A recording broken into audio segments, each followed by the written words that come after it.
fanaanadii caanka ahayd ee Hani UK ayaa waxay si rasmi ah u shaacisay inay gebi ahaanba isaga baxdo fanka. haddaba si aan warkaas u xaqiijino haatan waxa khadka telefoonka si toos ugu jirta Hani UK. ugu horeyn Hani ku soo dhawow shabakada kalshaale.com. walaal aad baad mahadsantahay dhawahay. waa tahay Hani bal waxaad faahfaahin ugu horeyn naga siisaa waqtigii aad ku soo biirtay fanka. waxaan ku soo biiray 7 February aan maleynaya 2012 xafladii khaatimo ee London. Hani sida aad sheegtayba marka loo eego waqtiga aad ku soo biirtay fanka waxaad ku jirtaa muddo kooban walow aad ka mid noqotay fanaaniinta ugu caansan. maxaad nooga sheegi kartaa wararka sheegaya inaad gebi ahaanba isaga baxday haatan fanka?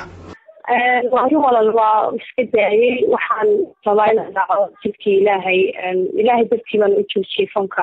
horta markii hore dhalinyaro ay qaaday oo dee qof magaranaysa dhalinyarada qurbaha jooga oo fankii wax walba dee iska yihiin magaranaysa insi lagu gelayo meel London baan jooga fankii biyaallo. marka horta markii hore waxay ahayd xafladda khaatimo inaan ka heeso markii dambana dee waqtigiisii dhiibay sidaa darteeda fankii usii galay laakiin hadda waxaan isaba qabo oo maaragtay iska badaa. ugu dambeyntii fursadan Hani maxaad kaga faa'iideysanaysaa uguna baaqaysaa dhammaan bulshada Soomaaliyeed iyo saaxiibadaadii dhanka fanka?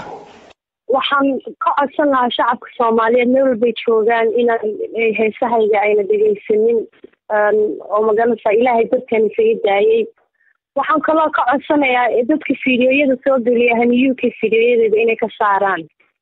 saasaan leeyahay fanki waa iska daayay anigoo Hani UK ahaa markii hore ku magac dheera magacayga saddexaadna waa Hani Sharif Macruuf. waa tahay aad ayaad u mahadsantahay Hani UK. insha Allah walaal aad baan ku salaamay adigana.